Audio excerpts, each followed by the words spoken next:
माँ, उठिए ना, हमें बहुत भूख लगी है। हाँ माँ, उठिए ना प्लीज। इतनी जल्दी उठाकर मेरी नींद क्यों खराब कर रहे हो? सोने दो मुझे। माँ, कल रात में भी हमने भोजन नहीं खाया, हमें भोजन दीजिए। आलसी गोरी कावी को अपने तीनों बच्चों की बातें सुनकर उठना ही पड़ता है। चैन से सोने भी नहीं देते हो। अच्छा बच्चों, कल मैं ढेर सारा दाना लेकर आई थी, वो कहाँ गया? वो दाना वो दाना तो हम खा गए मम्मा। तुम्हारा पेट है या कुआं? जितना दाना लाती हूँ सारा खा जाते हो। फिर गोरी कावी जंगल में भोजन ढूंढने के लिए निकलती है। इन तीनों बच्चों ने मेरी नाक में दम कर रखा है। इन्हें क्या मालूम कि दाना ढूंढना कितना मुश्किल है। गोरी कावी एक आलसी कावी थी, उसे सारा दिन सोना ही पसंद था। गोरी कावी उड़ते हुए जा रही थी कि उसे एक आम का बागीचा दिखाई देता है। अरे वाह, इतने सारे फलों के पेड़, चलो यहीं से फल तोड़ लेती हूँ। जैसे ही गोरी कावी फल तोड़ने लगती है तो वहाँ कबूतर उसे रोक लेता है। रुक जा कभी, तू यहाँ से फल नहीं तोड़ सकती। कबूतर, मुझे थोड़े से फल तोड़ने दो, मेरे बच्चे भूखे हैं। ये फल तुझे मुफ्त में नहीं मिलेंगे। अगर तुझे फल चाहिए तो तुझे पैसे देने होंगे। क्या पैसे? पैसे तो नहीं है मेरे पास। तो ठीक है कभी, मैं तुम्हें ये फल नहीं दे सकता। कबूतर, देखो, मैं सुहागन होते हुए भी विधवा जैसी जिंदगी जी रही हूँ। मुझ पे कृपया करो और मुझे कुछ फल दे दो। क्या तेरा पति तेरे साथ नहीं रहता है? नहीं, मेरा पति मुझे और मेरे 3 बच्चों को छोड़कर चला गया। गोरी कावी के बार बार मिन्नतें करने के बाद कबूतर को उस पर दया आ जाती है। ठीक है कभी, मैं तुम्हें रोज फल दे सकता हूँ, मगर मेरी एक शर्त है। तुम्हें रोज मेरे बागीचे में पानी देने और रखवाली करने का काम करना होगा। गोरी कावी सोचती है। जरा से फलों के लिए मैं इतनी मेहनत क्यों करूं? मैं कोई काम नहीं करना चाहती। फिर गोरी कावी कबूतर की बात सुनकर वहाँ से चली जाती है।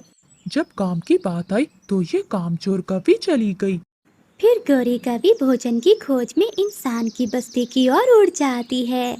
वो देखती है कि किसान के आंगन में 2 बैठी मैना दाना खा रही हैं। अरे वाह, ये तो मेरे जंगल के ही पक्षी हैं, ये मुझे दाना जरूर देंगे। गोरी कावी उड़ती है और उन दोनों के पास जाती है। अरे पक्षियों, क्या मुझे थोड़ा दाना मिल सकता है? नहीं कावी, यहाँ दाना मुफ्त में नहीं मिलता, मेहनत करनी पड़ती है। मेहनत? कौन सी मेहनत करनी पड़ती है मैना? हाँ कावी, हम हर रोज किसान की पत्नी के बेटे के लिए गीत गाते हैं, जिसके बदले में वो हमें दाना देती है। मैना ने अभी इतना कहा ही था कि किसान की पत्नी भी वहाँ आ जाती है। अरे, ये कवि कहाँ से आई है? मेरा नाम गौरी कवि है, मेरे बच्चे भूखे हैं, मुझे भी दाना चाहिए। ठीक है कवि, ये दाना तुम्हें एक शर्त पर ही मिलेगा। अगर सुबह सुबह तुम आकर मुझे नींद से जगाओगी तो। ना भाई ना, ये काम मुझसे नहीं होता। इतने से दाने के लिए मैं रोज सुबह सुबह यहाँ क्यों आऊँ? तो ठीक है कवि, जाओ यहाँ से, कामचोर कहीं की। फिर गोरी कावी आगे बढ़ जाती है। उसे एक खेत नजर आता है जहाँ मकई की फसल तैयार थी। अरे वाह, यहाँ तो मकई के ताज़ा ताज़ा भुट्टे हैं। उस समय खेत पर कोई भी नहीं था। इस बात का फायदा उठाकर गोरी कावी जी भरकर भुट्टे खाती है और कुछ भुट्टे वो अपने बच्चों के लिए तोड़ लेती है। लगता है भोजन कुछ ज्यादा ही खा लिया है, थोड़ी देर आराम कर लेती हूँ। आलसी गोरी कावी मकई के भुट्टे खाकर एक पेड़ के नीचे सो जाती है। थोड़ी देर बाद एक खेत का मालिक बाज वहाँ आ जाता है। अरे, ये मेरे भुट्टे किसने तोड़े? तभी बाज की नजर सामने सोई हुई गोरी कावी पर जाती है। अच्छा, तो ये मेरे मकई के भुट्टे इस कफी ने खाए हैं। अभी इसे सबक सिखाता हूँ। बाज गुस्से में आकर गोरी कावी को एक पेड़ से बांध देता है। तुम कौन हो और मुझे इस पेड़ से क्यों बांधा है? ये खेत मेरा है और तुमने मेरे खेत में चोरी की है, इसलिए मैंने तुझे बांधा है। बाज भैया, मेरे बच्चे 3 दिन से भूखे हैं, मुझे छोड़ दो। अच्छा, बच्चों की दुहाई देकर यहाँ से बचना चाहती है, चोर कहीं की। अगर मैंने तुझे एक बार छोड़ दिया तो तू बार बार चोरी करने आएगी, इसलिए मैं तुझे नहीं छोड़ूंगा। फिर बाज गोरी कावी को वही पेड़ से बंधा हुआ छोड़कर अपने घर चला जाता है। उधर गौरी कवि के बच्चे घर पर बैठे अपनी माँ का इंतजार कर रहे थे। भैया, मम्मा दाना लेकर अभी तक क्यों नहीं आई? मुन्नी, लगता है मम्मा फिर से सो गई होगी। हाँ, हमारी मम्मा को तो हमारी परवाह नहीं है, लेकिन हमें अपनी मम्मा की परवाह है। चलो हम अपनी मम्मा को ढूंढने चलते हैं। फिर वो तीनों बच्चे अपनी माँ को ढूंढने के लिए निकल पड़ते हैं। उधर 3 दिन से बंधी हुई गौरी कवि भूख के कारण बहुत कमजोर हो गई थी। गौरी कवि मदद के लिए पुकार रही थी कि वहाँ से गुजरती हुई बुलबुल गौरी कवि की आवाज सुनकर वहाँ आती है। अरे कवि, यहाँ तुम्हें किसने बांधा? बुलबुल बहन, खेत के मालिक बास ने बांधा है। मेरे 3 बच्चे घर पर इंतजार कर रहे होंगे, मुझे आजाद करवाओ। फिर बुलबुल गौरी कवि की रस्सियों को खोल देती है। तुम्हारा बहुत बहुत धन्यवाद बुलबुल। फिर गौरी कवि मकई के भुट्टे लेकर अपने घर के लिए उड़ती है। जैसे ही गौरी कवि अपने घर पहुंचती है तो वो अपने बच्चों को ना पाकर घबरा जाती है। यहाँ तो कोई नहीं है, मेरे बच्चे कहाँ चले गए? गौरी कवि अपने बच्चों को जंगल में ढूंढने लगती है, मगर उसे अपने बच्चे कहीं भी नहीं मिलते।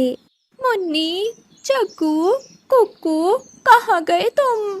ऐ ऊपर वाले, मेरे बच्चे ठीक हो। उड़ते उड़ते गौरी कवि फिर से कबूतर के पास जाती है। कबूतर भैया, क्या तुमने मेरे छोटे 3 बच्चों को देखा है? हाँ गौरी कवि, 2 दिन पहले आए थे वो मेरे पास। वो तुम्हारे बारे में पूछ रहे थे। तो फिर तुमने उनसे क्या कहा? मैंने भला क्या कहना था, यही कहा कि वो एक कामचोर कवि है। ये सुनकर वो तीनों यहाँ से चले गए।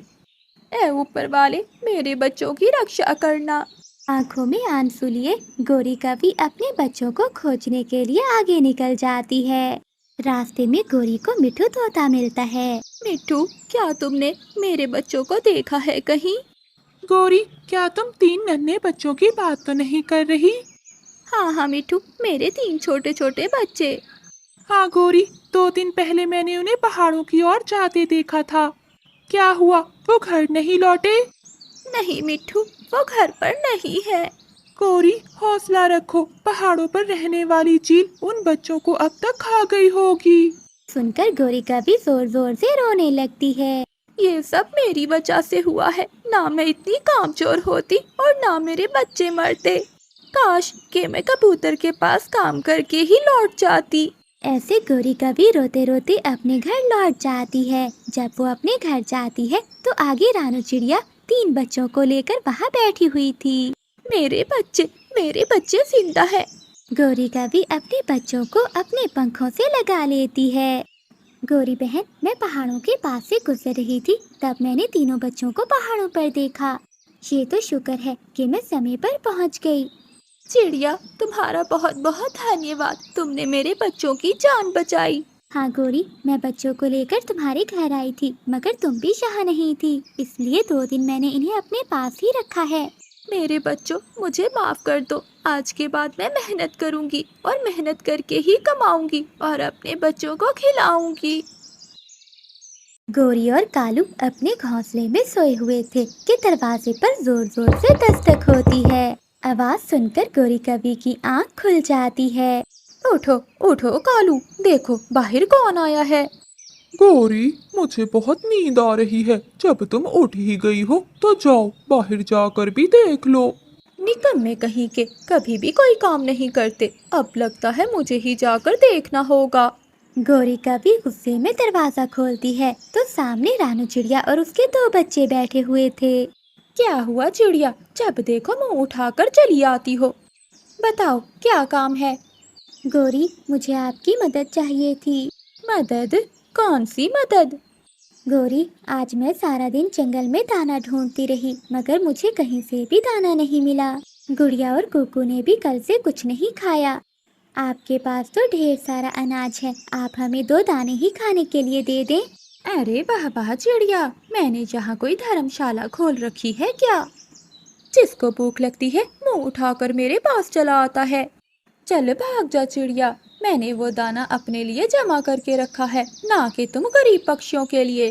गौरी का भी दरवाजा बंद कर लेती है और अंदर जाकर घोंसले में फिर से सो जाती है। गौरी, कौन था बाहर? कालू जी, भला कौन हो सकता है? अमीर पक्षी देखते ही मुंह उठाकर चले आते हैं। भिखारी पक्षी था कोई। बच्चों, गोरी ने दाना देने से मना कर दिया है। लगता है अब हमें दाना लेने के लिए दूसरे जंगल जाना होगा। मम्मा, आप चिंता नहीं करें, मैं और भैया मिलकर आपकी मदद करेंगे। रानू चिड़िया अपने दो छोटे छोटे बच्चे साथ लेकर दूसरे जंगल जा रही थी कि रास्ते में तेज बारिश शुरू हो जाती है। मम्मा चिड़िया अपने दोनों बच्चों को साथ लेकर एक पेड़ की डाल पर बैठती है। मम्मा, ये बारिश कब रुकेगी? गुड़िया, मम्मा को क्या मालूम। मम्मा कौन सा बादल से पूछ के आई हैं। बच्चों, बारिश को देखकर लगता है कि ये सारी रात नहीं रुकने वाली। तो फिर क्या मम्मा, हम रात तक यहीं बैठे रहेंगे? नहीं बेटी, हमें किसी न किसी तरह किसी सुरक्षित जगह पर जाना होगा। मम्मा, वो देखिए, सामने घर है किसी का, हम वहीं चले जाते हैं। अगर कोई दयालु पक्षी उस घर में हुआ तो वो जरूर हमारी मदद करेगा। हाँ गुड़िया, घर तो है, लेकिन तुम दोनों यहीं बैठो, मैं देख कर आती हूँ। फिर मम्मा चिड़िया उड़ती है और उस घर की ओर जाती है। रानू चिड़िया दरवाजे पर दस्तक देती है, परंतु अंदर से किसी की भी आवाज नहीं आती। मम्मा चिड़िया फिर से दस्तक देती है और फिर अंदर से एक कमजोर सी आवाज आती है। कौन है? दरवाजा खुला है, अंदर आ जाओ। रानू चिड़िया दरवाजे में से अंदर देखती है। अंदर तो घोंसले में एक चील लेटी हुई थी। अरे, ये तो चील है। रानू चिड़िया वापस मुड़ने लगती है तो चील आवाज लगाती है। चिड़िया, अंदर आ जाओ, मैं बहुत बीमार चील हूँ, मुझसे डरने की कोई जरूरत नहीं है। बच्चे बारिश में भीगकर बीमार हो जाएंगे, वैसे भी ये चील बूढ़ी और कमजोर है। ये सोचकर रानू चिड़िया घर के अंदर चली जाती है। चील माँ, मैं इस जंगल में अपने बच्चों के साथ दाना ढूंढने आई थी, तभी मैं अपने बच्चों के साथ इस बारिश में फंस गई। चिड़िया, तुम चिंता नहीं करो, मुझे बहुत खुशी होगी। तुम बारिश के रुकने तक मेरे घर में रह सकती हो। ये सुनकर मम्मा चिड़िया बहुत खुश हो जाती है। रानू चिड़िया अपने बच्चों को लेने जाती है। बहुत हिम्मत करके वो चील भी उठकर बैठ जाती है। ऐसा लग रहा था कि चिड़िया से बात करके उस बूढ़ी चील में थोड़ी ताकत आ गई हो। बच्चों, जल्दी चलो। मम्मा, वहाँ कौन रहता है? क्या कोई खतरा तो नहीं है? नहीं गुड़िया, वहाँ कोई खतरा नहीं है। वहाँ एक कमजोर और बीमार चील रहती है। चील का सुनकर बच्चे डर जाते हैं। मम्मा, वो चील तो हमें खा जाएगी। नहीं कुकू, वो चील बहुत कमजोर है। परंतु मम्मा, मांस खाने वाले पक्षी हमेशा शिकार ही करते हैं। नहीं बेटी, वो बेचारी उड़ नहीं सकती और तुम शिकार की बात कर रही हो। मामा चिड़िया बच्चों को लेकर चील के घर चली जाती है। चिड़िया, मुझे माफ करना, मेरे घर में कुछ भी खाने को नहीं है। अगर होता तो मैं तुम्हें जरूर देती। मामा, तो फिर ये चील भूखी होगी और भूखी चील खतरनाक हो सकती है। अरे, क्या बात कर रही है छोटी बच्ची? नहीं चील माँ जी, मेरी बेटी को आपका घर बहुत अच्छा लगा है। फिर गुड़िया और कुकू घोंसले में लेट जाते हैं और रानू चिड़िया चील से बात करने लगती है। आपको खाना कौन देकर जाता है? बेटी, क्या करूं, बूढ़ी हूँ, जब मिल जाए तो खा लेती हूँ। कई दिन तो मुझे भूखे ही रहना पड़ता है। ऐसे बातें करते करते रानू चिड़िया भी सो जाती है।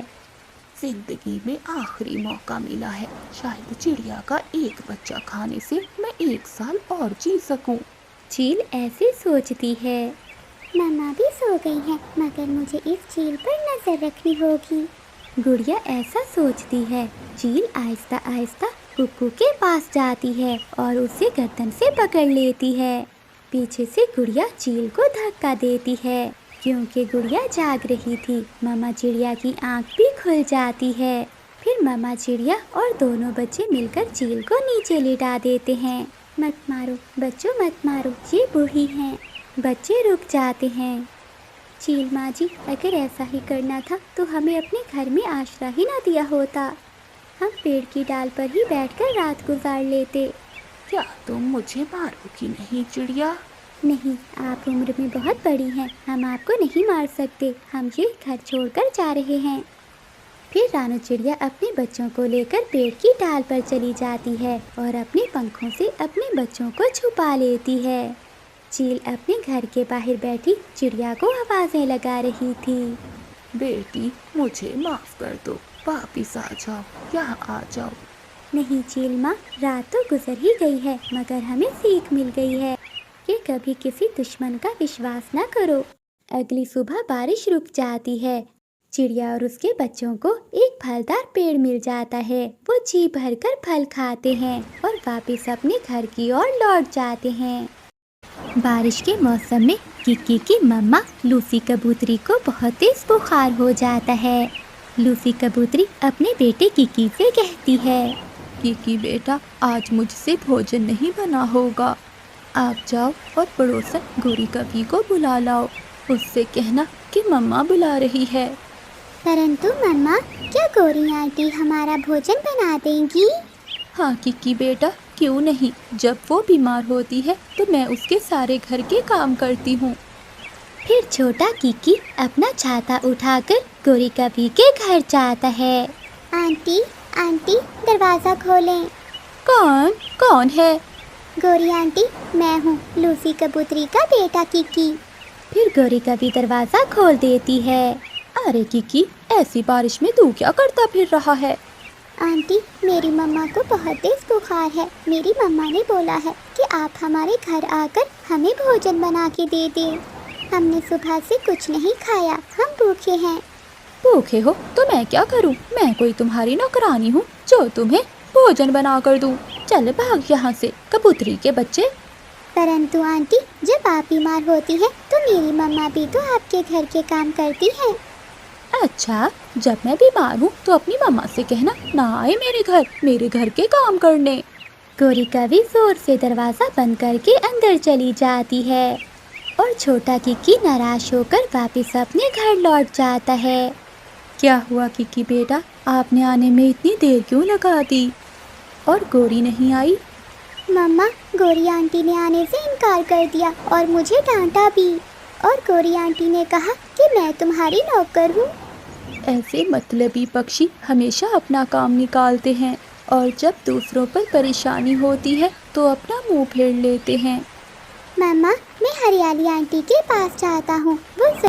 ये वीडियो मुकम्मल तौर पर फर्जी है और सिर्फ तफरीह और तालीमी मकासद के लिए बनाई गई है। इस वीडियो में दिखाए गए तमाम वाक़यात, किरदार और कहानियाँ मुकम्मल तौर पर फर्जी हैं। इनका हकीकी वाक़यात या लोगों से कोई ताल्लुक नहीं। इस वीडियो का मकसद बच्चों को हिफाजत और फैसला साजी करने से आगाह करना है। बराह करम इसे गलत तनाज़ुर में ना लें।